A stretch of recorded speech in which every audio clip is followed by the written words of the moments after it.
Hello friends, आप सभी का स्वागत है आपके अपने YouTube channel mission computer teacher में। हम आज कोडिंग सिस्टम देखेंगे और ये टॉपिक जो है इससे डायरेक्ट एक या दो क्वेश्चन हमें देखने को मिलता है। बट कोडिंग सिस्टम होता क्या है पहले तो ये समझेंगे।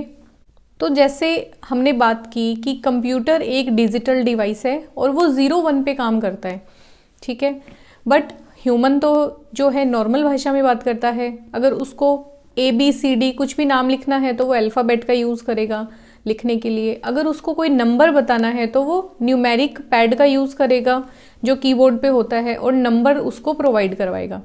बट कैसे वो जो सिस्टम है कि वो 0-1 में कन्वर्ट हो जाए, उस चीज़ को समझने के लिए एक कोडिंग सिस्टम होता है। और डायरेक्ट भी हमने जो है कीबोर्ड से डेटा को 0-1 में जब कन्वर्ट करना शुरू किया तो उसके लिए हमारे पास कोई फिक्स रूल भी होने चाहिए, है ना। और कोई ना कोई ऐसी ऑर्गेनाइजेशन भी होनी चाहिए जो पूरी दुनिया के अंदर किस प्रकार से कोई नंबर जो है कन्वर्ट किया जाएगा। अगर हर देश अपना अलग अलग रूल बना दे तो वो भी नहीं चलेगा। कंप्यूटर तो ग्लोबली हर जगह पे यूज़ हो रहा है, तो उस चीज़ के लिए क्या है कि कोडिंग सिस्टम का यूज़ किया गया और हर देश ने माना कि हम इस कोडिंग सिस्टम को एक्सेप्ट करेंगे। रिक्वायरमेंट के हिसाब से अलग अलग कोडिंग सिस्टम आए और वो टाइम के हिसाब से भी आए कि पहले की रिक्वायरमेंट कम थी बट आज की रिक्वायरमेंट है कि हमें बहुत सारे नंबर डिफाइन करने पड़ते हैं। जितनी भी हमारी भाषाएं हैं उन सबको समझने के लिए कोई कोडिंग सिस्टम तो बनाना पड़ेगा। तो जैसे जैसे विकास हुआ हमने कोडिंग सिस्टम को अपडेट किया और अपडेट करते करते उसका हमने नाम भी चेंज कर दिया। सबसे पहले की बात करें तो हमने आस्की कोडिंग सिस्टम को यूज़ किया था। नंबर 1 पे हम देखेंगे एक नंबर सिस्टम आया जिसको बोला गया आस्की। इसका फुल फॉर्म क्या होता है?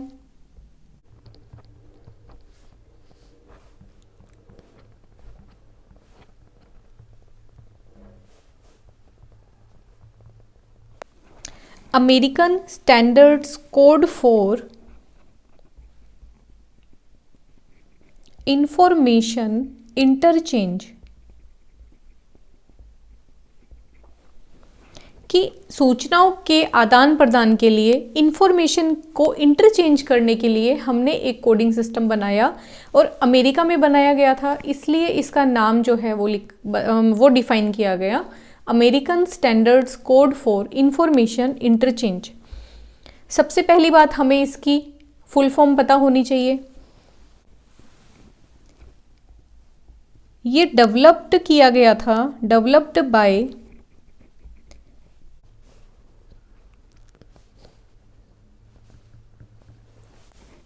ASA। ASA एक क्या था? एसोसिएशन था जो इस कोडिंग सिस्टम को मेंटेन कर रहा था।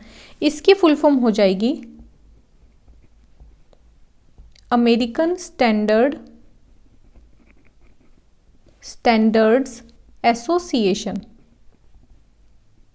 ASA ने यह डिसाइड किया कि एक आस्की नंबर सिस्टम होगा जिसका यूज़ हम करेंगे सूचनाओं को 0-1 में कन्वर्ट करने के लिए। और इसके अंदर कोई भी नंबर, चाहे वो A है, B, C, D, 1, 2, 3 #, कोई भी सिंबल हो सकता है। उस सिंबल को आपके ऊपर एक कंडीशन लगा दी कि उसको आप 7 बिट के अंदर रिप्रेजेंट करो। और 7 बिट से मतलब क्या हुआ कि 1, 2, 3, 4, 5, 6, 7 इस तरीके से 7 जगह दिए आपको, 7 डिजिट दिए हैं। इन डिजिट को आप कॉम्बिनेशन से फिल करो और डेटा को यूज़ करो। कैसे करेंगे वो हम अभी समझेंगे। बट इस एक डिजिट का मतलब क्या हुआ, इस एक में हम लिख सकते हैं 0 या 1 में से कुछ भी, है ना। या तो यहाँ पे 0 आ जाएगा या फिर 1 आ जाएगा।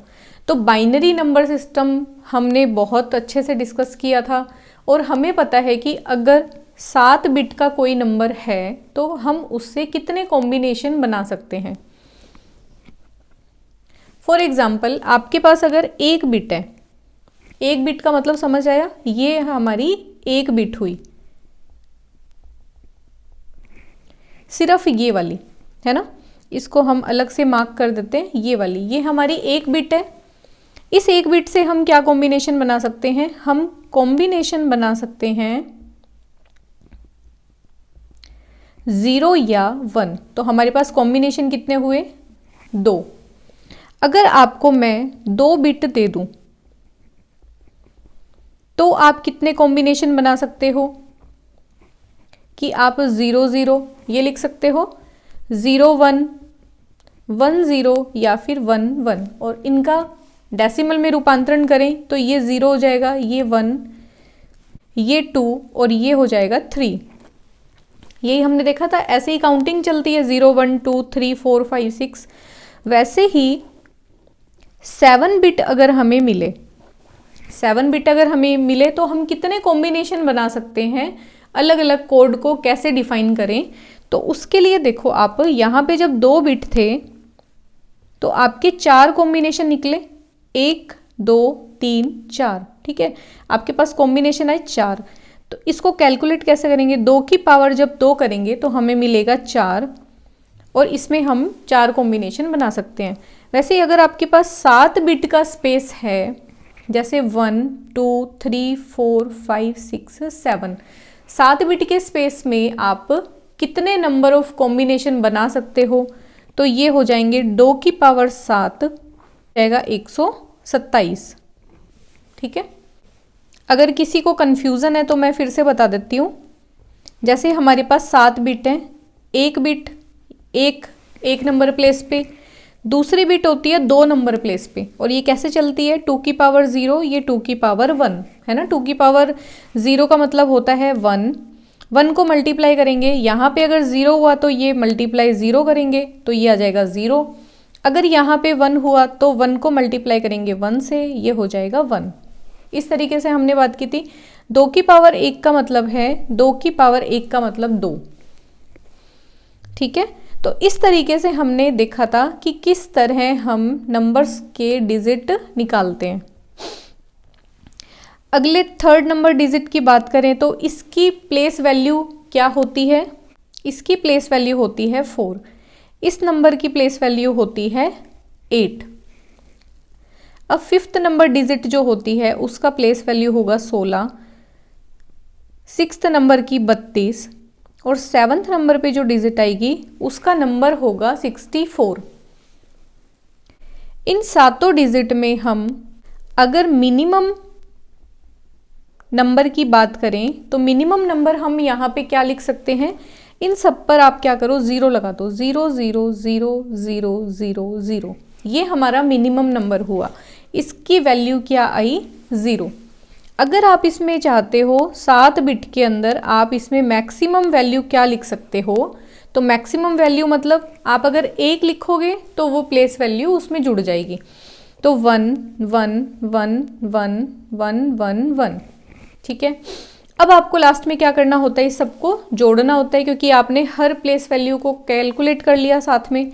तो 64 प्लस ये आ जाएगा 32, ये आ जाएगा 16, फिर आप जोड़ोगे 8, फिर आप जोड़ोगे 4, फिर जोड़ोगे आप 2, और फिर जोड़ोगे आप 1।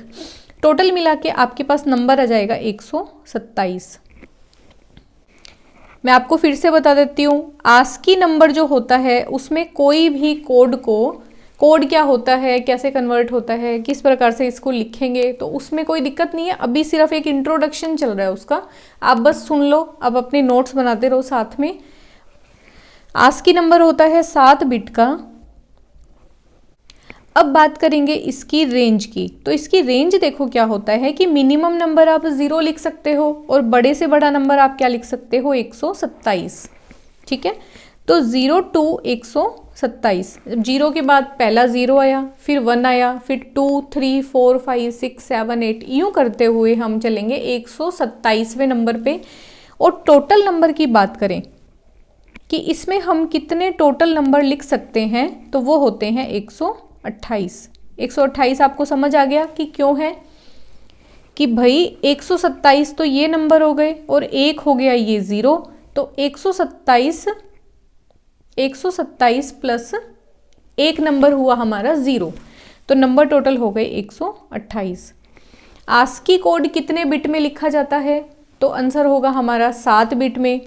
आस्की कोड की रेंज क्या होती है? उसमें मिनिमम वैल्यू कौन सी आ सकती है? तो 0 आ सकती है। मैक्सिमम वैल्यू क्या आ सकती है? तो वो आ सकती है हमारी 127। टोटल नंबर ऑफ कितने कोड हम इसमें रिप्रेजेंट कर सकते हैं, तो हमारा आंसर होगा 128। 128 क्यों होता है, क्योंकि 127 तो सारे नंबर हो गए और एक हम ज़ीरो को कभी नहीं छोड़ते, ज़ीरो को लेके चलेंगे तो हो गया 128। अब हम एक एग्जाम्पल लेके चलेंगे एक क्लास का। क्लास के एग्जाम्पल में देखो क्या होता है, बच्चों को रोल नंबर दिए जाते हैं और ये हैं स्टूडेंट। तो कोई राम नाम का स्टूडेंट है, उसने सबसे पहले क्लास में एडमिशन लिया, इसलिए उसको रोल नंबर दिया हमने 1। नंबर 2 पे आई हीना, नंबर 3 पे आ गया श्याम, नंबर 4 पे आई राधा, नंबर 5 पे आए सोनिया। तो जैसे जैसे एडमिशन होगा हम बच्चों को क्या करेंगे, रोल नंबर देते जाएंगे, 1 2 3 4 5, ठीक है। उसी तरह से जो ASA ऑर्गेनाइजेशन है, अमेरिकन स्टैंडर्ड्स एसोसिएशन एक ऑर्गेनाइजेशन है जिसने आस्की कोड बनाया, तो उसने ये बोला कि आप 0 से लेकर 127 तक के आपके पास नंबर हैं, आप 128 बच्चों के ही एडमिशन ले सकते हो, है ना। टोटल कितने, 128, रेंज कितनी, 0 से 127। तो 128 आप बच्चों के एडमिशन ले सकते हो। और इसमें आस्की के बारे में बात करें तो 128 कोड आप ले सकते हो, है ना। उसको कैसे डिफाइन करना है, तो सबसे पहले बात करेंगे ज़ीरो की। तो ज़ीरो देखो किसी को भी नहीं दिया गया, है ना, ज़ीरो जो है वो रिजर्व है। फिर बात आई 1 2 3, यूं करते हुए हम चलेंगे 31 तक। तो आपको ये ध्यान रखना है, आस्की में 0 से 31 तक सब नंबर रिजर्व रहते हैं। ये नंबर किसी भी कोड को नहीं दिए गए। इसके बाद के नंबर की बात करें तो 32 नंबर बहुत ही इंपॉर्टेंट है। 32 नंबर दिया हुआ है स्पेस को, जो कीबोर्ड पे हम स्पेस बार को एंटर करते हैं, उस स्पेस बार को एंटर करते ही क्या होता है, बीच में एक लगा होता है कोड कन्वर्टर। ये कंप्यूटर है, हमने क्या किया, एक कीबोर्ड के ऊपर स्पेस बार को इंसर्ट कर दिया। स्पेस बार को दबाते ही ये जो बीच में कोड कन्वर्टर लगा हुआ है, ये इस 32 को लेगा और 01 की लैंग्वेज में किसको दे देगा, कंप्यूटर के अंदर डाल देगा। 0101 कितने में आने चाहिए, 7 बिट में, ठीक है। तो 32 कैसे 01 में कन्वर्ट होगा, उसके लिए डायरेक्ट हमें पता है 32 की बाइनरी क्या होती है। 32 तो देखो डायरेक्ट ही होता है, ये होता है 1, ये 2 4 8 16 और 32। 32 की बाइनरी हम डायरेक्ट भी लिख सकते हैं, यहाँ पे 1 लगा दो, बाकी सब में कर दो 0। कोडिंग सिस्टम कितने बिट का है, 7 का। अभी तक नंबर देखो कितने हुए, 1 2 3 4 5 6, 7वें पे कुछ नहीं है तो 0 लगा देंगे, आगे 0 की कोई वैल्यू नहीं होती। ये नंबर हो जाएगा 0 1 0 0 0 0 0, ठीक है। कोड कन्वर्टर ने 32 नंबर को लिया, लेने के बाद उसको इस भाषा में चेंज किया। इस भाषा को अपने ने बोला आस्की कोड में चेंज किया, और ये कोड चेंज होने के बाद चला गया कंप्यूटर के अंदर। भाई कंप्यूटर के अंदर इसलिए गया क्योंकि कंप्यूटर जो है वो 32 को नहीं जानता, वो स्पेस को नहीं जानता, वो तो सिर्फ 01 को जानता है। अब इसमें सबसे इम्पॉर्टेंट बात कि अल्फ़ाबेट, है ना। तो ए जो है उसको डिफाइन किया गया है 65 नंबर पे। अगर आप कीबोर्ड में ए को प्रेस करते हो, कैपिटल ए को, तो वो उसकी आस्की क्या होती है, उसको डेसिमल में तो बोलते हैं 65, और उसको आस्की में कन्वर्ट करें तो क्या होगा, 64 ले लिया। 32 नहीं लेंगे, 16 नहीं लेंगे, 8 नहीं लेंगे, 4 भी नहीं लेना, 2 भी नहीं लेना, और 1। 65 को आस्की कोड में किस तरह लिखा जाता है, ये आप 64 वाली संख्या ले लोगे, यहाँ पे ये हो गया 64। 64 के बाद आपको 65 के लिए एक और चाहिए, तो आप लास्ट का 1 ले लोगे, बाकी सबको कर दोगे 0, ठीक है। 65 को आस्की कोड में कैसे लिखेंगे, 1 0 0 0 0 1। तो जब आप कीबोर्ड पे ए प्रेस करोगे, कोड कन्वर्टर क्या करेगा, उसको 0 1 में चेंज कर देगा और 0 1 में चेंज होते ही वो नंबर क्या है, आस्की कोड में आ जाएगा। और आस्की कोड जो है 7 बिट में होना चाहिए, तो नंबर हो जाएगा 10000001। ठीक है, इस टॉपिक में से कैसे क्वेश्चन आएंगे, आस्की के ऊपर क्या क्वेश्चन आएगा। ठीक है, तो आपको मैंने 2-3 बातें बता दी कि एक तो आपको ये पता होना चाहिए कि आस्की कोड कितने बिट का होता है, उसकी रेंज क्या होती है, और उसमें मैक्सिमम कितने नंबर हम डिफाइन कर सकते हैं। कौन सी ऑर्गेनाइजेशन ने आस्की को बनाया, डिफाइन किया, तो ASA ने। और इस ऑर्गेनाइजेशन ने कौन से ईयर में इसे डेवलप किया था, तो 1963 में। ठीक है, ये बात हो गई कि 1963 में इस ऑर्गेनाइजेशन ने आस्की कोड को डिफाइन किया था। और अब आपके पास जो क्वेश्चन आएगा वो डायरेक्ट आएगा कि A है उसका आस्की क्या होता है, स्मॉल a है उसका आस्की क्या होता है, या फिर मल्टीप्लिकेशन ऑपरेटर होता है उसका आस्की क्या होता है। तो इसमें डायरेक्ट हिट क्वेश्चन है कि हमें इनके नंबर पता होने चाहिए कि इनको किस तरीके से रिजर्व किया गया है। जैसे बड़े A को, कैपिटल A को 65 नंबर पे रिजर्व कर दिया। अब देखो कैपिटल Z की बात करें तो वो कितने पे रिजर्व होगा भाई, एक 65 अपन ने ले लिया, टोटल नंबर ऑफ कैरेक्टर होते कितने हैं 26, A अपन ने ले लिया, इसलिए अब हो जाएगा पीछे बच्चे 25, 65 और 25 कितने हो गए 90। तो Z को डिफाइन किया गया है 90 पर।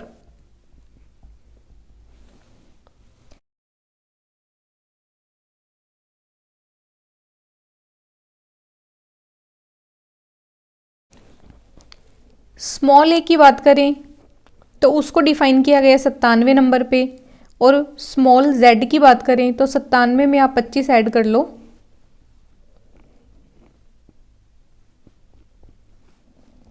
122।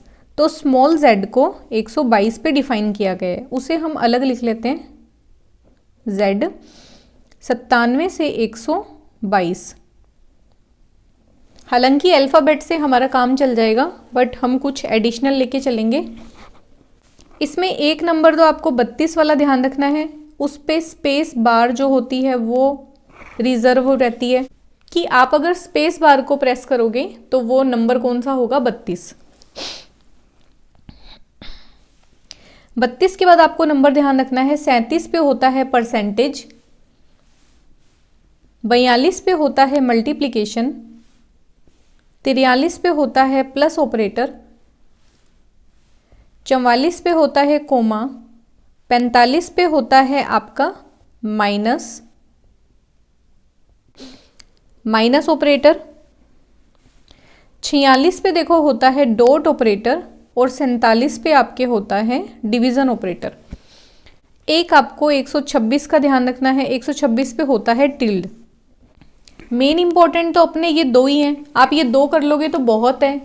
ठीक है, इसके बाद आप ये 2-4 ऑपरेटर हैं, इनका आप थोड़ा सा ध्यान रख लेना कि प्लस किस पे होता है, माइनस किस पे होता है, और इनको लिखकर एक पेज पे नोट डाउन कर लेना। थोड़े थोड़े दिनों में इनको देखते रहना, आपको ऑटोमेटिकली ये सब याद हो जाएंगे। कोडिंग और भी होती है, तो इनके जो मिक्स क्वेश्चन होंगे लास्ट में वो हम डिस्कस कर लेंगे। आज का वीडियो हम यहीं तक रखते हैं। Thanks for watching. अगर आपको वीडियोस अच्छी लग रही हैं तो आप चैनल को सब्सक्राइब करें, वीडियो को लाइक करें और अपने फ्रेंड्स के साथ में शेयर करें जो भी तैयारी कर रहे हैं। बेल आइकन को प्रेस करें ताकि लेटेस्ट अपडेट वीडियोस जो भी हों वो आपको टाइम से मिलती रहें। Thanks for watching.